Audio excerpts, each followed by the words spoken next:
नमस्कार मित्रांनो, एम स्टडीमध्ये आपल्या सर्वांचं स्वागत आहे. पॉलिटीला आजपासून आपण सुरुवात करत आहोत. MPSC आणि कंबाईन एक्झाम यांसाठी अतिशय महत्त्वाचा टॉपिक घटना निर्मिती आज आपल्याला कव्हर करायचा आहे. तर लेक्चरला आपण सुरुवात करूया. सुरुवातीला आपण थोडीशी पार्श्वभूमी समजून घेऊया. भारतासाठी संविधान सभेची मागणी. तर 1922ला काय झालं, महात्मा गांधींनी सर्वप्रथम उल्लेख न करता अशा सभेची मागणी केली. ठीक आहे.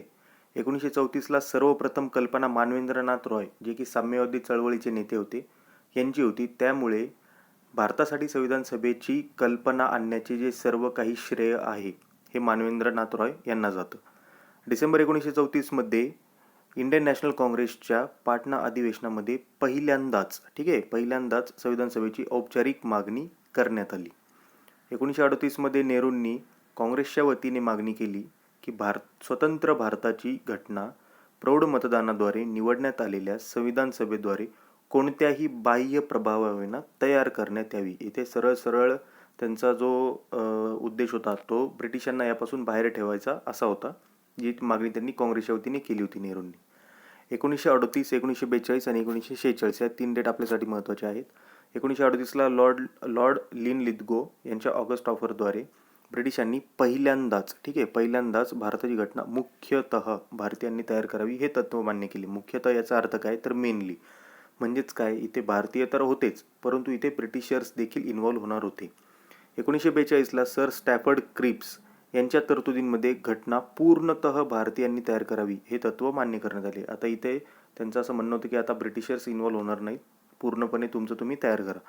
शेवटी मे 1946ला कॅबिनेट मिशन प्लॅन आला, तर त्याच्यामध्ये संविधान सभेच्या निर्मितीची तरतूद करण्यात आली. ठीक आहे.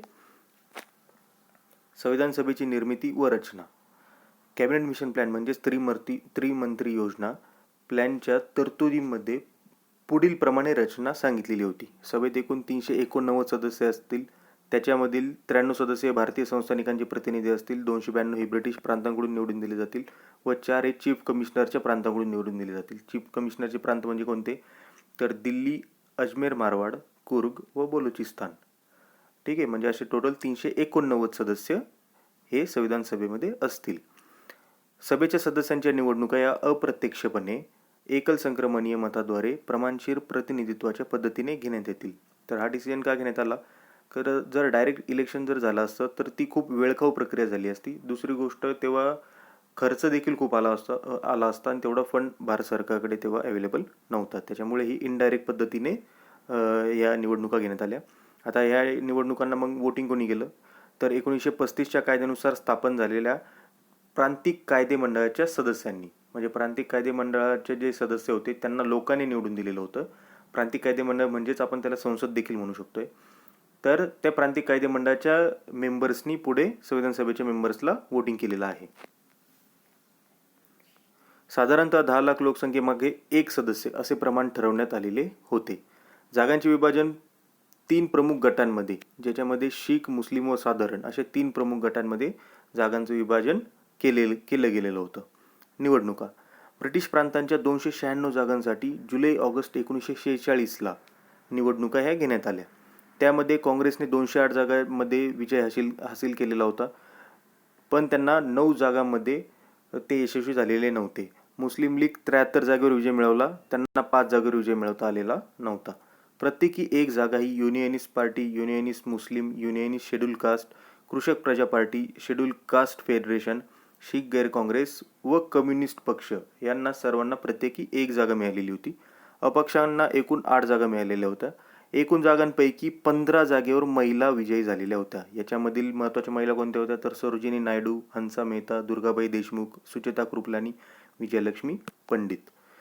अशा रीतीने भारतीय समाजाच्या सर्व गटांना सभेमध्ये प्रतिनिधित्व मिळालेलं होतं. आपण इथं पाहिलं की शीख, मुस्लिम व साधारण म्हणजे सर्वच गटांना याच्यात समाविष्ट करून घेण्यात आलेलं आहे.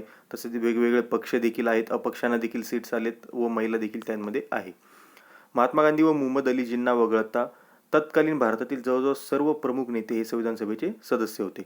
आता याच्यानंतर काय झालं, तर संविधान सभेच्या रचनेमध्ये थोडासा बदल झालेला आहे. 9 डिसेंबर 1946ला संविधान सभेची पहिली बैठक भरली.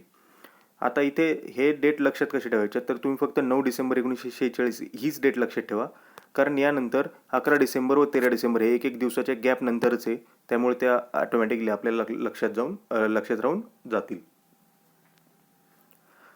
9 डिसेंबरला संविधान सभेची पहिली बैठक भरली 1946 रोजी.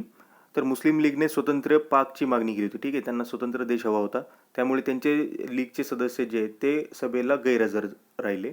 त्यामुळे केवळ 211 सदस्य बैठकीला हजर होते. ठीक आहे, टोटल सदस्य किती, तर 389 होते, पण त्यातून फक्त आता 211 सदस्य बैठकीला हजर होते.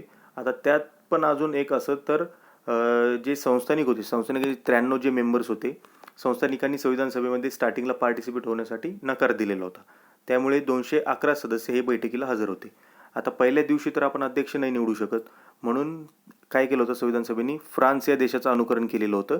तर फ्रान्सच्या अनुकरणानुसार काय, तर जो पण कोणी वरिष्ठ सदस्य असेल, ठीक आहे, ज्येष्ठतम सदस्य, तर त्याची अध्यक्ष म्हणून निवड करणे. म्हणजे ते कोण होते आपले, तर त्यांचं नाव होतं डॉक्टर सच्चिदानंद सिन्हा, यांची तात्पुरते अध्यक्ष म्हणून निवड करण्यात आली. त्यानंतर 2 दिवसांनी काय, 11 डिसेंबर 1946ला काय झालं, तर अध्यक्ष म्हणून डॉक्टर राजेंद्र प्रसाद यांची निवड करण्यात आली. उपाध्यक्ष म्हणून H.C. मुखर्जी यांची निवड करण्यात आली. तसेच सर B.N. राव यांची नेमणूक संविधान सभेचे घटनात्मक सल्लागार म्हणून करण्यात आलेली होती. 13 डिसेंबर 1946 परत एक दिवसाच्या गॅपनंतर काय झालं, तर जवाहरलाल नेहरूंनी संविधान सभेमध्ये उद्देश पत्रिका मांडली. ठीक आहे, तिच्यामध्ये संरचनेची म्हणजे घटनेच्या संरचनेची मूलतत्वे, म्हणजे जे फंडामेंटल जे तत्वे होते ते, आणि तत्वज्ञान म्हणजे फिलॉसॉफी ही सांगितलेली होती. 22 जानेवारी 1947ला संविधान सभेने त्याचा स्वीकार केलेला होता. पत्रिका घटना निर्मितीच्या सर्व ठिकाणी, किंवा आपण त्याला म्हणू शकतो सर्व टप्प्यांवर मार्गदर्शक ठरली, कारण त्याच्यामध्ये फंडामेंटल तत्वे हे देण्यात आलेले होते. भारतीय राज्यघटनेची प्रस्ताविका किंवा सरनामा, ज्याला आपण प्रिॲम्बल असं म्हणतो, हे उद्देश पत्रिकेवरूनच घेण्यात आलेलं आहे. हे लक्षात राहू द्या, हा इम्पॉर्टंट पॉईंट आहे. संविधान सभेच्या रचनेत बदल. 3 जून 1947 रोजी झालेल्या माउंटबॅटन योजनेच्या आधारावर, 3 जून 1947ला काय झालं, तर माउंटबॅटन योजना जाहीर झाली होती. तर त्याच्या आधारावर काय झालं, तर ब्रिटिश पार्लमेंटने भारतीय स्वातंत्र्याचा कायदा 1947 हा 5 जुलै 1947ला संमत केला. ठीक आहे, आणि त्याला ब्रिटिश राजसत्तेची परमिशन कधी भेटली, किंवा ब्रिटिश राजसत्तेची मान्यता कधी भेटली, तर ती भेटली 18 जुलै 1947ला. ओके, या कायद्याने भारत आणि पाकिस्तान ही 2 राष्ट्रे निर्माण करण्यात आली. भारतीय स्वातंत्र्याचा कायदा 1947, या कायद्यानुसार भारत व पाकिस्तान ही 2 राज्ये सेपरेट झालेली आहेत. त्यांना घटना तयार करण्यासाठी अमर्याद अधिकार देण्यात आलेले होते. तत्पूर्वी 28 एप्रिल 1947 रोजी 6 संस्थानिकांच्या, म्हणजेच कोणते संस्थान, तर बडोदा, बिकानेर, जयपूर, पटियाला, रेवा, उदयपूर यांच्या प्रतिनिधींनी सभेमध्ये प्रवेश केलेला होता. आधी आपण काय पाहिलं, तर जे 93 सदस्य, म्हणजे 93 जे संस्थानिकांचे प्रतिनिधी होते, त्यांनी कोणीच संविधान सभेमध्ये पार्टिसिपेट केलेलं नव्हतं, परंतु आता हळूहळू संस्थानिकांचे प्रतिनिधी हे सभेमध्ये प्रवेश करायला लागलेले आहेत. माउंटबॅटन योजना जाहीर झाल्यानंतर उर्वरित संस्थानिकांच्या प्रतिनिधींनी तसेच भारतीय प्रदेशातील लीगच्या प्रतिनिधींनी सुद्धा आपापल्या जागा ग्रहण केल्या. आता पाकिस्तान तर सेपरेट झाला, परंतु भारतामध्ये देखील मुस्लिम लीगच्या काही सीट्स होत्या, तर त्यांचे सदस्य तर आता पाकिस्तानात गेलेले नव्हते. मग त्यांच्या सदस्यांनी काय केले, शेवटी आपापली जागा आपल्या संविधान सभेमध्येच ग्रहण करून टाकल्या. 1947च्या कायद्याने सभेच्या बाबतीत बदल. आता 1947 जो कायदा आला, याच्यानंतर देखील संविधान सभेमध्ये काही बदल झालेले आहेत. सभेला कोणत्याही प्रकारची घटना तयार करण्याचा अधिकार प्राप्त झाला. ठीक आहे, त्याच्यावर कोणतेच आता बंधनं नाही राहिले. तसेच ब्रिटिश पार्लमेंटने केलेल्या कोणत्याही भारतविषयक कायद्यात बदल करण्याचा व रद्द करण्याचा अधिकार मिळालेला आहे. म्हणजे आतापर्यंत ब्रिटिशांनी भारतासाठी जे पण काही कायदे केलेले असतील, संविधान सभा एकतर त्यांना कंटिन्यू करू शकते, किंवा त्यांच्यामध्ये चेंजेस करू शकते, किंवा ते कायदे डायरेक्ट रद्द करू शकते. त्यांना पूर्णपणे अधिकार देण्यात आलेला आहे. सभेला कायदे मंडळाचा दर्जा, म्हणजेच भारतासाठी घटना आणि कायदे तयार करणे. आतापर्यंत काय होत होतं, हा कायदा होण्यापूर्वीपर्यंत काय होत होतं, तर संविधान सभा ही फक्त घटनाच तयार करत होती देशासाठी. परंतु आता या कायद्यानंतर काय झालं, तर भारतासाठी कायदा करण्याचा देखील अधिकार हा संविधान सभेला मिळालेला आहे. त्यामुळे काय झालं, तर हीच कायदे करण्याच्या अधिकारामुळे संविधान सभा हीच स्वतंत्र भारताचे पहिले संसद म्हणून किंवा पहिले कायदे मंडळ म्हणून काम करू लागली. आता भारतासाठी घटना आणि कायदे करणे ही कामे जे ते वेगवेगळ्या दिवशी पार पाडले जात होते. तर ज्या दिवशी घटना तयार करणार ना, त्या दिवशी डॉक्टर राजेंद्र प्रसाद हे अध्यक्ष राहायचे, व ज्या दिवशी कायदे करणार त्या दिवशी अध्यक्ष म्हणून काम कोण पाहायचं, तर जी.व्ही. मावळंकर. त्यांची 17 नोव्हेंबर 1947ला त्यांची ॲज अ अध्यक्ष म्हणून निवड झालेली होती. सभेची ही दोन्ही कामे 26 नोव्हेंबर 1949 पर्यंत चालली. मोस्ट इम्पॉर्टंट डेट आहे, लक्षात राहू द्या, 26 नोव्हेंबर 1949. 26 जानेवारी 1950 ते मार्च 1952 पर्यंत सभेने तात्पुरती संसद म्हणून देखील काम केले. पाकिस्तानात गेलेल्या क्षेत्रातील लीगचे सदस्य बाहेर पडल्याने सभेची सदस्य संख्या 299 झाली. आता पाकिस्तानमधले सदस्य तर बाहेर पडलेले आहेत, ठीक आहे. त्याच्यामुळे जे टोटल ऑलरेडी 389 होते त्याच्यातून आता त्यांचे पाकिस्तानमधले गेले, त्याच्यामुळे आता आपली संख्या किती झाली, तर 299 झाली. संविधान सभेने इतर देखील कामे केलेली आहेत. मे 1949 रोजी भारताच्या राष्ट्रकुलाच्या सदस्यत्वाला अनुमोदन दिले. ठीक आहे. संविधान सभेने राष्ट्रकुल म्हणजे काय, तर जगामध्ये ब्रिटिशांनी जिथं जिथं ब्रिटिशांच्या कॉलनीज होत्या किंवा ब्रिटिशांनी जिथं जिथं त्यांचं राज्य केलेलं होतं आणि नंतर त्यांना स्वातंत्र्य देऊन टाकलं, तर त्या देशांना ब्रिटिशांनी मिळून एक ग्रुप तयार केला त्या देशांचा. म्हणजे जसं की भारतावर राज्य केलं, पाकिस्तानवर राज्य केलं किंवा ऑस्ट्रेलियावर त्यांचं राज्य होतं, तर या सर्वांना काय राष्ट्रकुल देश म्हणतात किंवा काय म्हणतात, कॉमनवेल्थ कंट्रीज असं देखील म्हटलं जातं. तर याच्या सदस्यत्वाला संविधान सभेने काय केलं, मे 1949 अनुमोदन दिलं. 22 जुलै 1947ला काय झालं, तर संविधान सभेने आपला देशाचा राष्ट्रीय ध्वज स्वीकृत केला, ज्याचं डिझाईन आंध्र प्रदेशचे पिंगली व्यंकय्या यांनी तयार केलेलं होतं. 24 जानेवारी 1950ला राष्ट्रगीत व राष्ट्रगान स्वीकृत करण्यात आले. ठीक आहे. काय डेट होती, 24 जानेवारी 1950. आता याच दिवशी काय झालं, तर ही शेवटची बैठक ठरलेली होती. याच दिवशी त्यांनी असं ठरवलं की 26 जानेवारीपासून लोकसभेच्या निवडणुका होईपर्यंत, म्हणजे 2 दिवसानंतरच्या डेटपासून लोकसभेच्या निवडणुका होईपर्यंत संविधान सभा हीच तात्पुरते संसद म्हणून कार्य करेल. तसेच निवडणुका होईपर्यंत पहिले राष्ट्रपती हे डॉक्टर राजेंद्र प्रसाद असे असतील.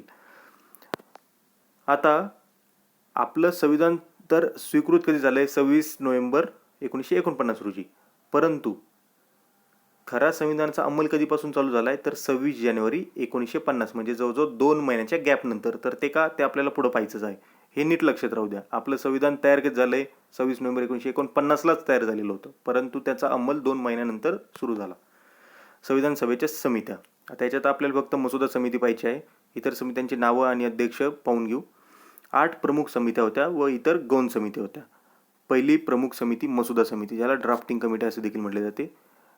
त्याचे अध्यक्ष होते डॉक्टर बाबासाहेब आंबेडकर. संघराज्य अधिकार समिती व संघराज्य घटना समिती या दोन्हींचे अध्यक्ष होते जवाहरलाल नेहरू. प्रांतिक घटना समिती वल्लभभाई पटेल. मूलभूत हक्क व अल्पसंख्याक विषयक सल्लागार समिती वल्लभभाई पटेल. याच्या 2 उपसमित्या होत्या. मूलभूत हक्क उपसमिती जे.बी. कृपलानी, अल्पसंख्याक उपसमिती H.C. मुखर्जी.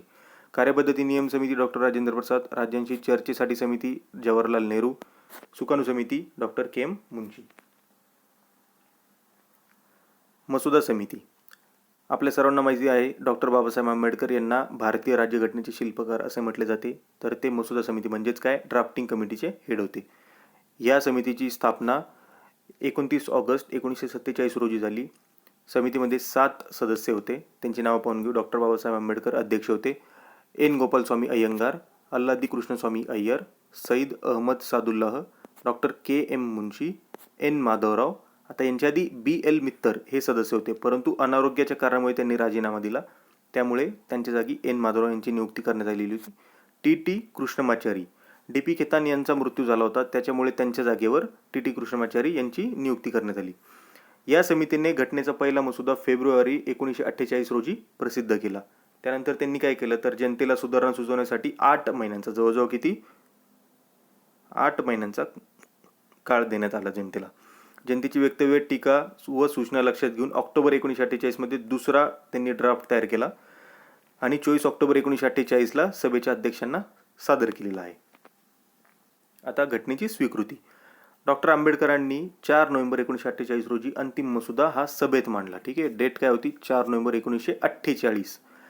आता असं होईल का की आता 4 नोव्हेंबरला त्यांनी ड्राफ्ट सभेमध्ये सादर केला आणि त्याचं लगेच ॲक्सेप्टन्स झालं, असं तर होऊ शकत नाही.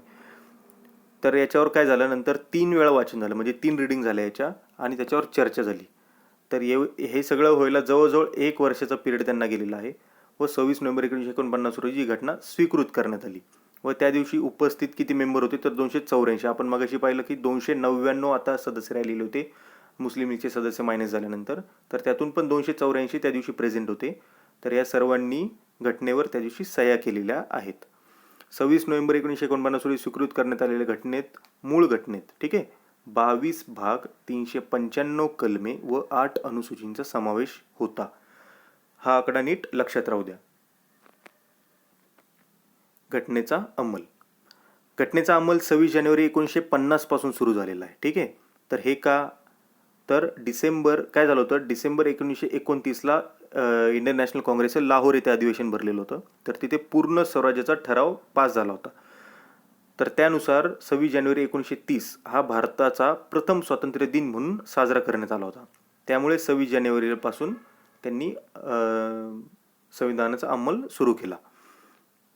त्याच्यामुळे आपण 26 जानेवारी 1950ला काय म्हणतो, तर घटनेच्या प्रारंभाचा दिन, तसेच आपण त्याला गणराज्य दिन म्हणून देखील सेलिब्रेट करतो. मात्र घटनेच्या कलम 394 नुसार काही तरतुदींचा अंमल हा 26 नोव्हेंबर 1949 रोजी सुरू झालेला होता. तर त्यातले कलम कोणते होते, तर कलम 5, 6, 7, 8, 9, 60, 324, 366, 367, 369, 380, 388, 391, 392, 393, त्यांच्यातील नागरिकत्व, निवडणुका, तात्पुरती संसद, तात्पुरत्या तरतुदी इत्यादी असे त्याच्यामध्ये जे इम्पॉर्टंट टॉपिक होते ते 26 नोव्हेंबर 1949 रोजीच सुरू झाले होते. घटनेची स्वीकृती. आता ही घटना बनवायला एकूण खर्च किती आला, तर तो आला होता 64 लाख रुपये. त्या काळी 64 लाख रुपये लागले होते. एकूण काळ किती लागला होता, तर 2 वर्ष 11 महिने 18 दिवस. हा पिरियड लक्षातच राहू द्या. जवळजवळ 3 वर्ष लागलेले होते. एकूण सत्रे किती झालेले संविधान सभेची, तर 11 सत्रे म्हणजे 11 सेशन्स टोटल झालेले आहेत. संविधान सभेने 166 दिवस काम केलं या टोटल याच्यात, आणि मसुदा समितीने 114 दिवस काम केलं मसुद्यावर. घटनाकर्त्यांनी सुमारे 60 देशांच्या घटनांचा विचार केला. ठीक आहे. जे पण घटनाकर्ते होते, ज्यांनी पण संविधान वगैरे बनवलं, यांनी काय स्वतःचं म्हणजे स्वतःच्या त्यांच्या डोक्यातून कल्पना आल्या होत्या अशातला काही भाग नव्हता. त्यांनी काय केलं, तर जगातले जे 60 देशांच्या घटना होत्या त्यांच्या सर्वांच्या संविधानाचा अभ्यास केला. त्याच्यातून भारतासाठी साजेसे सगळे पॉईंट उचलले. जिथे जिथे गरज होती तिथे भारताच्या अकॉर्डिंग त्याला रूप देण्यात आलं. त्याच्यानुसार त्याचे चेंजेस वगैरे करून भारतासाठी त्यांचा ॲक्सेप्टन्स करण्यात आला. ठीक आहे. व अशा पद्धतीने आपली संविधान तयार झाले. तर ठीक आहे मित्रांनो, हे आजचं आपलं लेक्चर होतं. लेक्चर कसं वाटलं नक्कीच कमेंट करून कळवा. जर तुम्हाला आमचं लेक्चर आवडत असेल तर नक्कीच आमचे बाकीचे लेक्चर देखील पाहायला विसरू नका. तसेच आमचे चॅनल देखील सबस्क्राईब करा, लाईक करा व शेअर करा. ठीक आहे. थँक्यू.